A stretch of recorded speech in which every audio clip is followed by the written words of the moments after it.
Nagkakasakit na ang mga bata sa isang barangay sa Glan, Sarangani. 4 na araw na silang hirap sa supply ng malinis na tubig mula nang tumama ang magnitude 7.8 na lindol. Saksi si Maki Pulido. Mula sa highway, sakay ng motorsiklo, nasa 30 minuto ang biyahe hanggang sa sentro ng barangay Kaltuad sa Glan, Sarangani. 4 na ilog ang tatawirin bago makarating dito. Sa drone footage, makikita ang lawak ng tinabunan ng gumuhong lupa sa 2 purok ng barangay. Akala namin na hindi kami maipiktahan kasi po doon sa amin normal. Mga after half hour, nakita na po namin yung bundok gumuho. 3 residente yung natabunan ng lupa ng gumuho, yung bahaging yon ng bundok kung nasaan yung 2 purok ng barangay na ito. Pero parang nawawalan na sila ng pag-asa na ma-recover pa yung labi ng mga natabunan ng landslide dahil sa kawalan ng special equipment. Asawa ni Romel ang isa sa nabaon sa gumuhong lupa. Tungkol sa kalawam sa yuta, ma'am. Dahil po daw malalim yung lupa na malalim daw po yung lupa na anuhan sa kanyang asawa at bayaw. Kaya po hindi makuha na. Kaya po rin wala mong magawa ang mga tao. Mula nang lumindol noong Lunes ng umaga, marami na sa mga bata ang may diarrhea at lagnat dahil daw sa maruming tubig. Isa sa kanila ang 3 taong gulang na anak ni Maylene. Yung tubig namin, brown na to po talaga hanggang lumabas na po yung putik na inom na po talaga namin. Wala na po kaming choice eh. Nanghihina na ang panganay ni Maylene pero wala siyang mapainom na gamot. Yung health center po namin, ubos na po talaga yung mga gamot doon. At saka kailangan po namin yung tulong po kasi yung kita nyo naman po, yung kalsada namin, sobrang hirap na po talaga pumunta. May mga senior citizen ding namamaga ang mga paa nang madapa noong lumindol. Sabi ni Lola Nita, 73 years old, tinitiis na lang niya ang sakit dahil maliban sa napakalayo nila mula sa poblasyon, wala silang pera. Mahirap maglakad. Way kwarta na mo. Diri lang may. Sa tansya ng mga residente, nasa 50 bahay sa 2 purok ang gumuho o tinangay ng landslide matapos lumindol. Ang mga nawala ng matitirhan, nakikisilong ngayon sa kanilang mga kaanak sa sentro ng barangay. Sobra kaming naghirap. Unang-una po, financially. Wala na kaming makukuha ang pagkain doon sa area namin.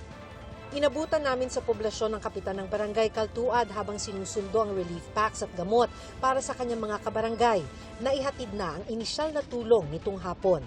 Ang barangay Pangyan naman, malapit man sa highway, naghihintay pa rin ng tulong ang marami sa mga residente.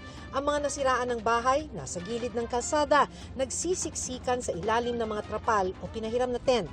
Ang mga may sakit tulad ng asawa ni Surya na tumaas ang presyon, hindi makapagpagamot. Kahit piso walang laman yung bursa namin mag-asa. Dalhin sana namin sa ospital kaso wala kaming sasakyan, wala kaming pera, ma'am. Kaya, ayan, nagdasal na lang kami lahat dito para maging maayos yung asawa ko. Sa barangay Calabanit, malalaking bitak sa lupa ang iniwan ng magnitude 7.8 na lindol. Hindi madaanan ng ilang bahagi ng barangay. Kailangan ng mga residente ng maiinom na tubig at pagkain, lalo na ang bigas. Ayon naman sa DSWD, tuloy-tuloy ang paghatid nila ng tulong. Around 20,000 family food packs na napadala natin sa Glan. Ang estimate namin, another 40,000 na mapapadala namin sa mga darating na araw. Ngayong Biyernes, isinakay sa BRP Corregidor ang 20,000 family food pack para sa mga apektado ng lindol sa Glan, Sarangani at General Santos City. Sa Gensan, ilang lugar ang pinerwisyo ng baha hanggang binti ang tubig sa barangay San Isidro. Sa barangay Lagaw, sa labas pa rin ng bahay natutulog ang ilang residente ng isang subdivision. Hindi po namin in-expecto na ganito po nangyari kasi dugot awis po yung namin dito po. Tinayo ng bahay. Hingi lang namin sana, sir, na mapansin din kami at mabigyan dito ng ayuda.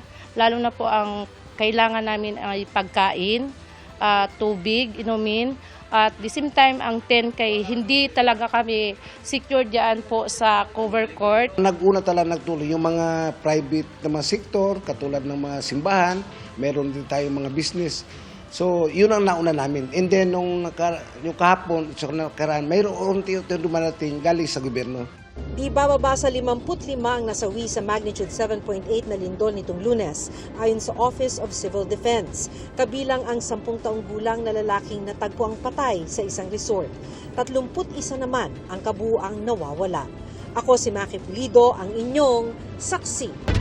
Pinalaga ng Malacanang ang patutsada ni Vice President Sara Duterte kay Pangulong Bongbong Marcos ngayong araw ng kasarinlan. Sa gitna naman ng mga protesta, nagkagirian ang mga relista at pulis. Saksi, si Jonathan Andal.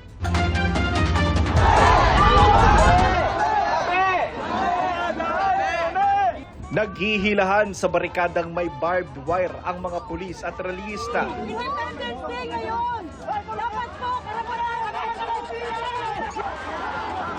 Hanggang sa itinumba na ng mga relista ang isang barikada, nabuwag na ang harang. Nagpang-abot na ang mga pulis at nagpoprotesta. Pero hindi na rin nakalusot ang mga relista, kaya nagprograma na lang sila sa harap ng linya ng pulisya. Sabi ng Manila Police District, nasa 2,000 pulis ang humarap kanina sa nasa 500 nagpoprotesta mula sa mga progresibong grupo. Ang kalayaan, ipinaglalaban. Nakuna naman ng pulisya ang isang lalaki na nagbabandalismo umano sa Center Island sa Calao gamit ang spray paint. Aarestuhin sana siya ng nakasibilyang pulis pero bigla niyang itong inespreya ng pintura sa ulo. Nakatakbo ang lalaki at hindi na aresto. Sa gitna ng kilos protesta, nakamasid ang mga tauhan ng CHR o Commission on Human Rights. Kusang umalis sa mga relista matapos ang kanilang programa. Sabi ng MPD, sa kabila ng girian, wala namang nasaktan sa mga pulis at relista. Wala rin daw na aresto at walang kakasuhan.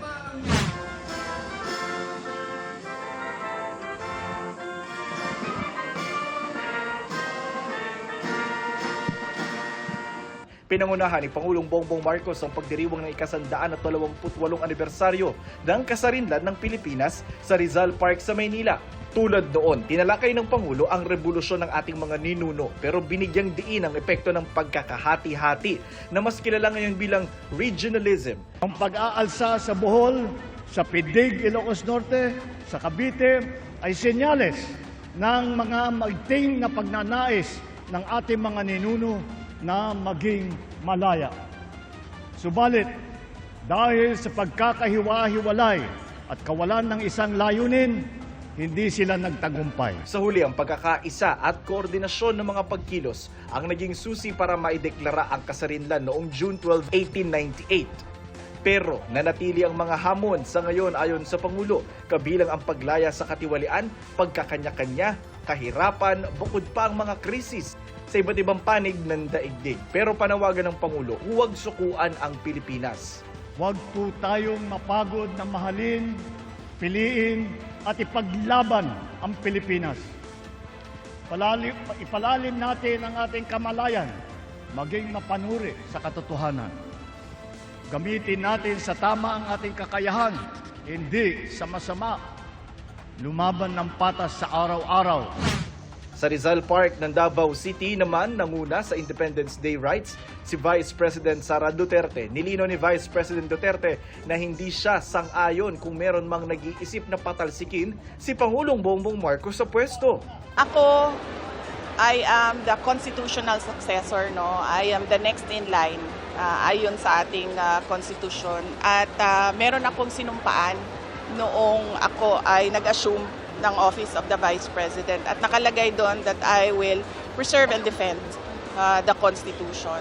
So, wala sa aking mga kamay ang pagsasagawa ng extra constitutional means, no, to overthrow the current administration. At hindi ko din gusto yon.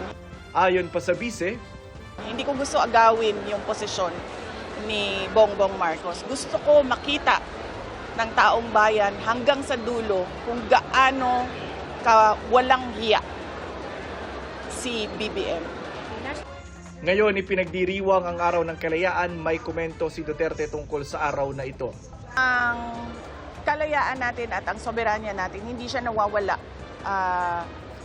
sa mga foreign invaders lamang. Hindi siya sa pagsakop lamang ng mga foreign invaders. Nawawala din siya kapag yung mga matataas na opisyal ng ating pamahalaan, kasama na ang Pangulo, ay malasindikato sa pagnanakaw ng pera ng bayan.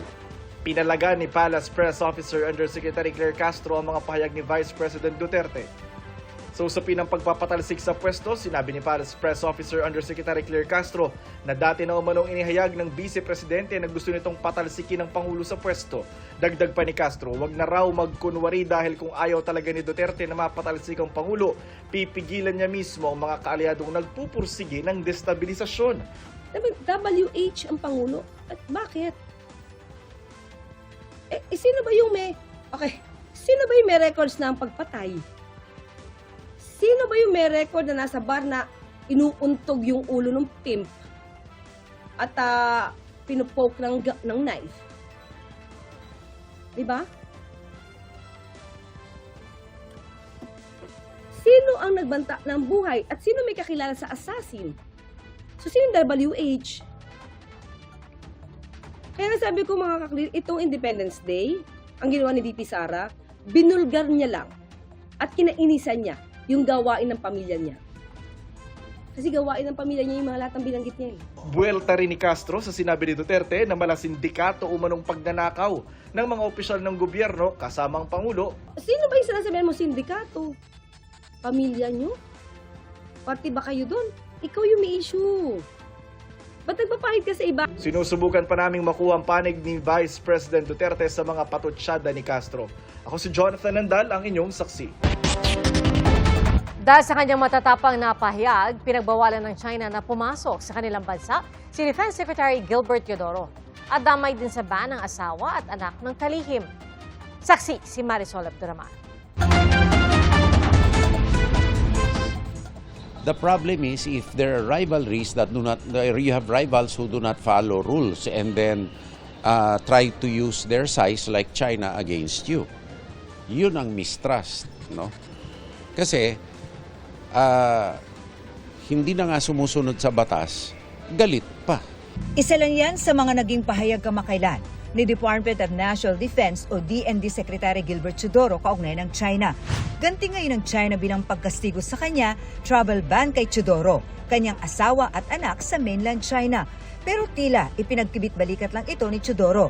Sabay sabing karapatan naman ng China na magpatano ng ganyang sanksyon o parusa. Ganoon naman talaga niya ang ginagawa nila sa mga nagsasabi ng katotohanan, saan niya ipandilin lang ng China. Sa kabila nito, itutuloy ni Teodoro ang kanyang tungkulin at itataguyod ang bansa sa harap ng anyay kasama ang ginagawa ng China sa Pilipinas at sa karagatan. Sabi naman ng Department of Foreign Affairs, hindi ito sang-ayon sa ginawa ng China sa pamilya ni Teodoro, pero sovereign rights nila ito. Tingin namin hindi tama yung pag-ban nila kay Secretary Teodoro at sa kanyang pamilya. However, ito pa rin sovereign right nila yan. Kagaya din natin kung gusto nating i-ban na certain people. Gayunman, hindi anya ito gawain ng Pilipinas. Susubukan nila anilang talakayin ito sa mga otoridad ng China. We've never imposed any sanctions. And kung meron man, then kung meron silang pagkakamali, then we have a diplomatic protest. Yun ang ginagawa natin. But we don't impose sanction. Sinusubukan pa namin kuna ng pahayag ang palasyo ukol dito. Ako si Marisol Abduraman, ang inyong saksi. Inalmahan ni dating Ilocos Sur Governor Chavit Singson ang proseso ng pag-aresto sa kanya kahapon sa kasong cyber libel. Sabi ni Singson, voluntaryo siyang pumunta sa korte para agad makapagpiyansa. Pero hindi raw tinanggap ng Quezon City Judge ang kanyang piyansa at iginiit na dapat muna siyang sumailalim sa booking procedure. Agad na daw kumalat ang kanyang booking photograph at anya, isa raw itong tangkang ipahiya siya sa publiko. May mga pahabol na bagong ebidensyang House Prosecution Panel sa impeachment trial ni Vice President Sara Duterte. Ayon sa mga House Prosecutor, ilan pang di nakadeklarang ari-arian umano ni na Vice President Duterte at Attorney Mans Carpio ang kanilang nadiskubre Saksi si Tina Panganiban Perez. Naisumite na ang articles of impeachment sa Senado para sa paglilitis ni Vice President Sara Duterte. Pero may pahabol na bagong ebidensya ang House Prosecution Panel. Nadiskubre raw nila ang ilang ari-arian nila Duterte at asawang si Atty. Mans Carpio na hindi nakadeklara sa Statement of Assets, Liabilities and Net Worth ng bise. Ang sabi ng House Impeachment Prosecutor na in charge sa naturang article, aabot sa milyong-milyong piso ang halaga ng mga hindi umano deklaradong assets. Meron pong ilang mga pag-aari na hindi po na-disclose sa kanya pong Statement of Assets sa Liabilities Network over the course of all the years. Mga pag-aari po ito na nakalagay po sa mga listahan po ng mga opisina ng pamahalaan. I think this is of almost the same magnitude as the bank accounts. Ayon kay Representative Terry Ridon, hindi pa natalakay sa House Committee on Justice ang mga bagong ebidensyang ito. Isasama raw ng House Prosecution Panel ang mga ito sa pre-trial brief na isusumite sa Senate Impeachment Court. Hindi nagbigay ng detalye si Ridon kung ano itong mga assets na kanilang nakita. I think the more important point would be its non-disclosure, non-statement in the silence of the Vice President. And to be clear, yan po yung isa sa naging batayan ng conviction ni dating Supreme Court Justice Renato Corona. Sinisika pa namin kunan ng reaksyon dito ang kampo ng bise. Sabi ni Ridon, ipapa-authenticate nila ang mga ari-arian at kanilang ipapasabpina ang mga individual na may kinalaman sa mga transaksyon. Pero pwede pa bang tanggapin ng Senate Impeachment Court ang bagong impormasyong ito? We cannot preempt the ruling of the impeachment court, but under the rules of court and under the pre-trial order, notice of pre-trial issued by the Senate Impeachment Court, Win Gatchalian-led Senate Impeachment Court, this is allowed. Hinihinga namin ng komento dito ang Senado. Ako si Tina Panganiban Perez, ang inyong saksi. Binigyang pagkilala ang GMA Network na isa sa pinakarespetadong journalism recognition program sa bansa. Yan po ang Pro Patria Journalism Awards. Saksi si Von Aquino. Pinarangalan bilang Television Station of the Year ang GMA Network sa Rotary Club of Manila Pro Patria Journalism Awards 2026. Kinilala ng isa sa pinakarespetadong journalism recognition program sa bansa ang mga taga-media na nagsisilbi sa bayan, itinataguyod ang katotohanan, pinapagtibay ang demokrasya at isinusulong ang pagiging makabayan sa pamamagitan ng responsableng pagbabalita. Through its commitment to truth, public service, and impactful journalism, GMA Network continues to set the standard for broadcast excellence in the Philippines. Congratulations, GMA Network! Ang parangal tinanggap ni GMA News Officer in Charge at Vice President for News Programs and Specials, Michelle S. Seva. This recognition belongs to the thousands of men and women across the Kapuso Network.